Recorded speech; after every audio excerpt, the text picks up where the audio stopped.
ឥឡូវនេះយើងនិយាយអំពីការតស៊ូព្យាយាមអត់ធ្មត់ខិតខំប្រឹងប្រែងនេះគឺជាគោលការណ៍មួយនៅក្នុងចំណោមគោលការណ៍នៃភាពជោគជ័យជីវិតត្រូវតែមានការតស៊ូជីវិតយើងដែលកើតមកលើផែនដីហ្នឹងគឺជាការកើតមកដើម្បីតស៊ូព្រោះអ្វីៗទាំងអស់គឺវាពោពេញទៅដោយការជិះជាន់វាពោពេញទៅដោយបញ្ហាវាពោពេញទៅដោយការចងគំនុំគុំគួនដែលទាមទារឲ្យយើងនេះមានការតស៊ូដើម្បីរស់ឡើងបើយើងអត់មានការតស៊ូទេយើងនឹងត្រូវបានស្លាប់ដោយបញ្ហាដោយឧបសគ្គទាំងអស់នោះដែលវាមកគៀបសង្កត់សង្កិនយើងឲ្យយើងក្រិនมันអាចលូតលាស់ជឿនលឿននឹងឡើងទៅមុខហើយមនុស្សជាច្រើនគឺបានស្លាប់ឬត្រូវបរាជ័យដោយសារតែបញ្ហាហើយបញ្ហាទាំងអស់នោះវាមិនមែនជាបញ្ហាមួយមកសម្រាប់យើងទេប៉ុន្តែដោយសារតែយើងខ្វះការតស៊ូអត់ធ្មត់ព្យាយាមខិតខំប្រឹងប្រែងទើបធ្វើឲ្យបញ្ហាទាំងអស់នោះវាមកជិះជាន់យើងឲ្យយើងគំពិតមិនអាចទៅមុខបានឬក៏យើងស្លាប់ដោយគ្មានន័យជីវិតដែលអត់មានការតស៊ូគឺជាជីវិតដែលអត់មានសរសៃសរសងអីទាល់តែសោះហើយបើរស់នៅក៏អត់មានន័យបើស្លាប់ទៅក៏អត់មានន័យគឺអត់មានតម្លៃក្នុងមួយជីវិតដូចគេដែរគឺអត់មានតម្លៃយើងដឹងហើយថាជីវិតវាគឺជាទុក្ខអ្នកណាក៏ត្រូវតែមានទុក្ខដែរគឺត្រូវតែមានទុក្ខមានបញ្ហាទាំងអស់ដែលទាមទារឲ្យយើងត្រូវតែរើបំរាស់តស៊ូឡើងអ្នកដែលទទួលបានភាពជោគជ័យអ្នកដែលមានកេរ្តិ៍ឈ្មោះល្បីសរសៃនៅលើពិភពលោកអ្នកដែលក្លាយទៅជាជើងឯកគឺសុទ្ធតែកើតមកពីការតស៊ូខិតខំប្រឹងប្រែងរបស់គេបើគ្មានការតស៊ូខិតខំប្រឹងប្រែងទេ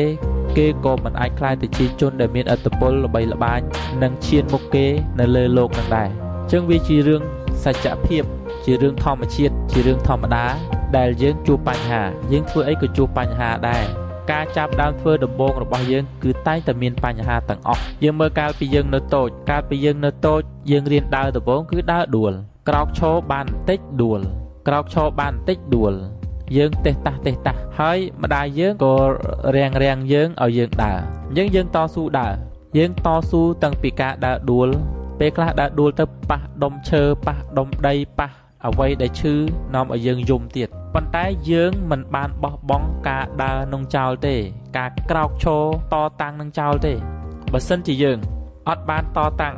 ឬយើងបោះបង់នៅពេលដែលយើងដួលនោះយើងប្រហែលជានៅតែវាអញ្ចឹងរហូតមិនអាចក្លាយទៅជាអ្នកដែលមានជំនាញខាងក្រោកឈរដើររហូតដល់យើងរត់បានទៀតឥឡូវនេះអញ្ចឹងសូម្បីតែការដើរមួយតូចក៏វាមានបញ្ហាដែរហើយកុំថាឡើយដើរដល់ពេលយើងចេះដើរហើយយើងចេះរត់ពេលយើងចេះរត់ហើយយើងក៏ចង់ចេះជិះកង់តទៀតហើយនៅពេលដែលយើងចាប់ដើមជិះកង់ព្រាមយើងជិះទៅដួលជិះម្ដងដួលជិះពីរដងដួលជិះ3ដងដួលកាលពីតូចជើងយើងវាខ្លីយើងជិះកង់មិនបានកកូតនៅលើកែបបើថាកកូតនៅលើកែបជើងនឹងផុតពីឆ្នន់បើថាយកជើងទៅដាក់លើឆ្នន់កកូតយើងនឹងនៅក្រោមកែបវិញតែយើងខំទៅធាក់ចុះទៅធាក់ឡើងទៅធាក់ហើយទៅធាក់ទៀតទោះជាដួលប្រមាណត្រឡប់ដួលប្រមាណដងធ្លាក់ចង្ហុកធ្លាក់បលាយតែយើងនៅតែខិតខំប្រឹងប្រែងតស៊ូព្យាយាមទៅមុខទៀតកាលនោះបើសិនជាយើងមិនបានព្យាយាមទេប្រហែលជាយើងមិនអាចចេះជិះកង់រហូតដល់ឥឡូវហ្នឹងតែផ្ទុយទៅវិញយើងតស៊ូណាស់រលាត់ដៃរលាត់ជើងហួលពោះហួលពងឆ្អិតទ្រូងតែយើងនៅតែខិតខំប្រឹងប្រែងរហូតដល់យើងក្លាយទៅជាអ្នកមានជំនាញខាងជិះកង់ដែលជិះតាំងពីមិនទាន់ត្រង់ចង្កូតរហូតដល់យើងអាចជិះកង់ប្រឡែងដៃបានកាលពេលនោះបើសិនជាយើងបោះបង់ការជិះកង់នៅពេលនោះយើងនឹងក្លាយទៅជាអ្នកដែលមិនចេះជិះកង់អស់មួយជីវិតនេះគឺជាការតស៊ូនឹងហើយដែលវានាំឲ្យយើងមានជំនាញស្ទាត់ជំនាញហើយចំណេះដឹងសាច់ដុំរបស់យើងវានឹងមានសរសៃប្រសងនឹងការខិតខំប្រឹងប្រែងជាងមុនវារឹងជាងមុនវាមាំជាងមុនវាស្ទាត់ជាងមុនយើងក៏លេចមើលការតស៊ូទៀតកាលពីតូចយើងរៀនដួសបាយយកម្ហូបពេលដែលយើងដួសបាយយើងដួសមិនត្រង់មាត់ផងយកស្លាបព្រាទៅដួសបាយដួសទៅវាផ្លាត់ដួសទៅវាជ្រុះស្លាបព្រាដួសទៅវាជ្រុះបាយប៉ុន្តែយើងនៅតែព្យាយាមដួសរហូតដល់យើងចេះដួសបាយហើយត្រង់មាត់ហើយអត់ជ្រុះហើយស្ទាត់ជំនាញហើយដួសបានល្អទៀតអញ្ចឹងនេះក៏វាជាសមិទ្ធផលនៃការតស៊ូនៃការព្យាយាមហើយដល់ពេលយើងចេះដួសបាយហើយយើងក៏រៀនចាប់ចង្កឹះកាលពីមុនយើងចេះចាប់ចង្កឹះទេ យើងចាប់ទៅរបូតចាប់ទៅជ្រុះតែយើងតស៊ូព្យាយាមរហូតដល់យើងខ្លាយទៅជាអ្នកដែលមានជំនាញខាងចាប់ចង្កឹះកាលពីមុនចាប់សាច់គោម្ដុំប៉ុនមេជើងយើងចាប់អត់បានផងប៉ុន្តែឥឡូវនេះសូម្បីតែចាប់សណ្ដែកដីតូចមួយក៏យើងអាចចាប់បានអញ្ចឹងការដែលយើងមានជំនាញខាងចាប់នៅពេលនេះគឺជាជំនាញដែលបានមកពីការខិតខំប្រឹងប្រែងព្យាយាមតស៊ូយើងមើលព្រះសង្ឃកាលដែលលោករៀនពាក់ស្បង់ចពោដំបងពិបាកណាស់ហើយសូម្បីតែយើងមើលទៅលោកក៏យើងយល់ថាពិបាកតែបើសិនជាលោកបោះបង់ការព្យាយាមចោលប្រហែលជាលោកមិនចេះពាក់ស្បង់ចពោទេអញ្ចឹងគ្រប់យ៉ាងទាំងអស់ការចាប់ដើមធ្វើដំបងគឺវាតែងតែពិបាកតែងតែរដេបរដប់តែងតែរអាក់រអួលយើងទៅរៀនកាត់សក់យើងរៀនកាត់សក់ដំបងយើងកាត់សក់គេកឆិតកឆោតប៉ុន្តែការព្យាយាមតស៊ូដោយការគិតពិចារណាអភិវឌ្ឍម្ដងបន្តិចយើងក៏ក្លាយទៅជាអ្នកដែលមានជំនាញខាងកាត់សក់ហើយកាត់សក់បានល្អស្អាតទៀតអញ្ចឹងនេះក៏វាជាសមិទ្ធផលនៃការតស៊ូព្យាយាមរបស់យើងអញ្ចឹងមនុស្សយើងគឺការដែលយើងមានជំនាញទាំងឡាយស្ទាត់ជំនាញទាំងឡាយកុំពឹងទៅលើដងគឺត្រូវពឹងទៅលើការតស៊ូការព្យាយាមថ្ងៃនេះបើទោះជាយើងមានដងមានទេពកោសល្យប្រកែយ៉ាងណាក៏ដោយតែបើគ្មានការតស៊ូព្យាយាមទេវាមិនខុសពីកំបិតដែលយើងសម្លៀងបានមុតល្អហើយមិនយកទៅកាប់ហើយមិនយកទៅសម្លៀងជាបន្តទៀតនោះទេយើងក៏លេចមើលទៅលើកូនសត្វចេះហោះហើរហើយហោះហើរបានឆ្ងាយទៀតអញ្ចឹងយើងទៅមើលប្រវត្តិនៃការតស៊ូហោះហើររបស់វាកាលពីមុនគឺវារៀនហោះវាឲ្យមេវាបង្រៀនវាហោះបានបន្តិចមកធ្លាក់មុនពេលដែលវារៀនហោះវាគ្រាន់តែរៀនទុំតែប៉ុណ្្នឹងទេហើយនៅពេលដែលវាទុំទៅធ្លាក់មកជួនកាលតោងជាប់ជើងមួយជួនកាលធ្លាក់ដល់ដីហើយក៏ស្ទុះឡើងតោងម្ដងទៀតឬក៏ពេលខ្លះតោងមិនរួចវារៀនដើរនៅលើដីតែដល់ពេលវាធ្លាក់ច្រើនដងវាខ្លាយទៅជាអ្នកមានជំនាញខាងតោងតាមរយៈការព្យាយាមការតស៊ូការមើលពីមេរបស់វាបង្រៀនឲ្យវាធ្វើម្ដងបន្តិចហើយបន្ទាប់មកទៀតវាក៏ចាប់ផ្ដើមរៀនហើរការដែលវារៀនហើរដំបូងវាមិនទាន់ចេះទៅទះស្លាប់ផងទៅទះស្លាប់បានបន្តិចទៅក៏រយស្លាប់ឬក៏ធ្លាក់ប៉ុន្តែវាព្យាយាមហើរហើយហើរទៀតវាហើរបានកម្ពស់ចម្ងាយ1ម៉ែត្រវាបន្តទៅ2ម៉ែត្របន្តទៅ3ម៉ែត្រ4ម៉ែត្រ5ម៉ែត្រវាហើរនៅក្នុងដើមឈើនឹងចិត្តនឹងសិនហើរពីមែកមួយទៅមែកមួយហើរពីមែកមួយទៅមែកមួយវាចេះហើរជាងមុនបន្តិចវាក៏ហើរពី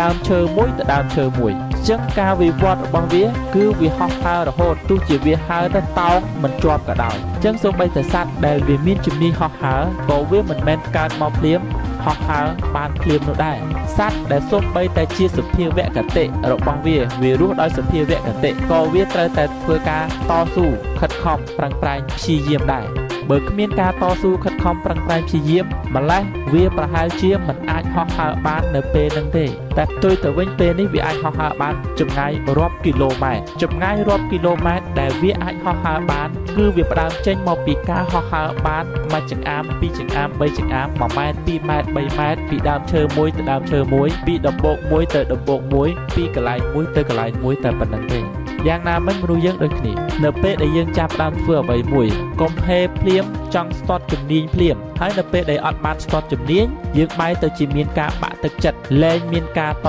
ស៊ូព្យាយាមត្រូវចាប់ផ្ដើមពីជំហានមួយទៅជំហានមួយដោយមានការប្រុងប្រយ័ត្នដួលក្រោកឈរតស៊ូដើរទៀតធ្លាក់ក្រោកឈរតស៊ូឡើងទៅទៀតកុំថាឡើយកូនសត្វសូម្បីតែរុក្ខជាតិក៏ទាមទារឲ្យវាចេះតស៊ូបើសិនជារុក្ខជាតិទាំងឡាយមិនមានការតស៊ូមិនចេះតស៊ូទេគឺវាក៏ត្រូវនឹងស្លាប់ដោយសារសត្វឬក៏ដោយសារអាកាសធាតុផ្សេងនោះដែរការចាប់ផ្ដើមរៀនអ្វីមួយពីដំបូងឡើយនៅពេលយើងមិនទាន់មានភាពស្ទាត់ជំនាញវាតែងតែមានការលំបាកការឈឺចាប់ការបរាជ័យយើងត្រូវយកការលំបាកយកបញ្ហាយកឧបសគ្គនិងការបរាជ័យទាំងអស់នោះមកធ្វើជាបទពិសោធន៍របស់យើង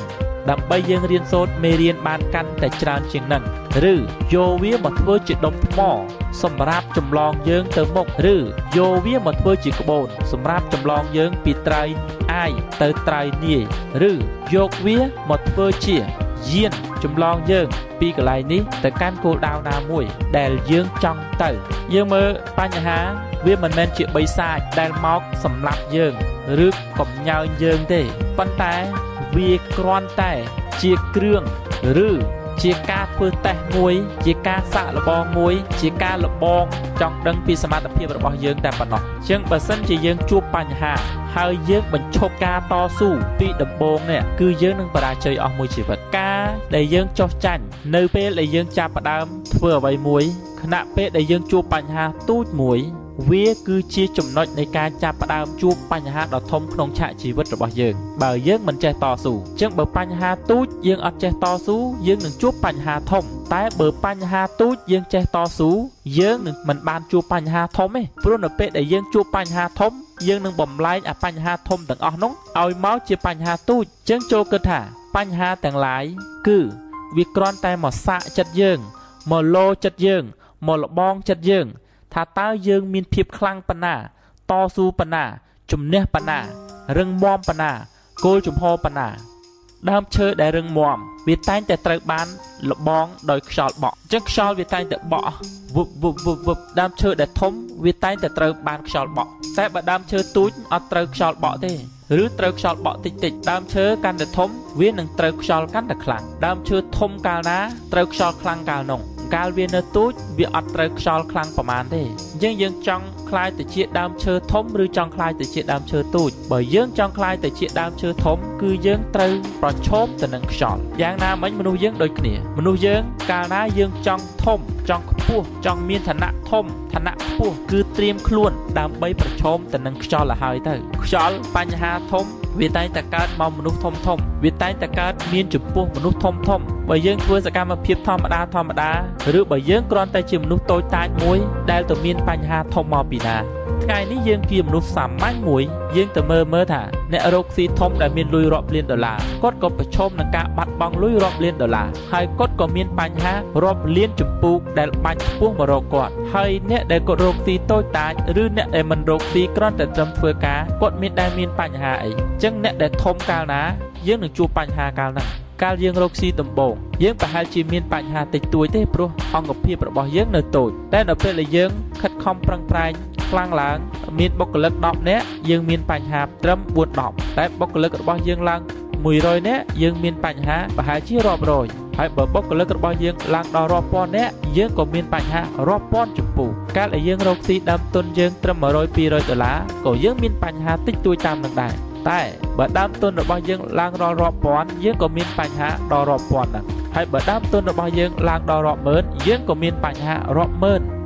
រឿងហើយបើការរកស៊ីរបស់យើងដើមទុនរបស់យើងវាកាន់តែឡើងដល់រាប់លានយើងក៏នឹងមានបញ្ហារាប់លាននឹងដែរធ្វើជាដើមឈើធំគឺត្រូវប្រឈមនឹងខ្យល់បក់កាន់តែខ្លាំងតែបើយើងកំសាកយើងមិនចង់ខ្លាយជាដើមឈើធំទេចូលយើងនៅជាដើមឈើតូចទៅចុះហើយដើមឈើតូចវាមិនសូវមានផលប្រយោជន៍ប្រមាណទេដើមឈើធំគឺបានម្លប់បានផ្លែបានមនុស្សជាច្រើនមកជ្រកបានជាទីពឹងពំនាក់ផ្អែកអាស្រ័យឬបានជួយដល់ធម្មជាតិបានច្រើនទប់ខ្យល់ទប់ភ្លៀងតែដើមឈើតូចវាអត់ត្រូវប្រឈមនឹងខ្យល់ខ្លាំងឬរលើងគល់ក៏ពិតមែនប៉ុន្តែវាប្រកាសជាអាចនឹងត្រូវបានសត្វស៊ីដូចសត្វគោស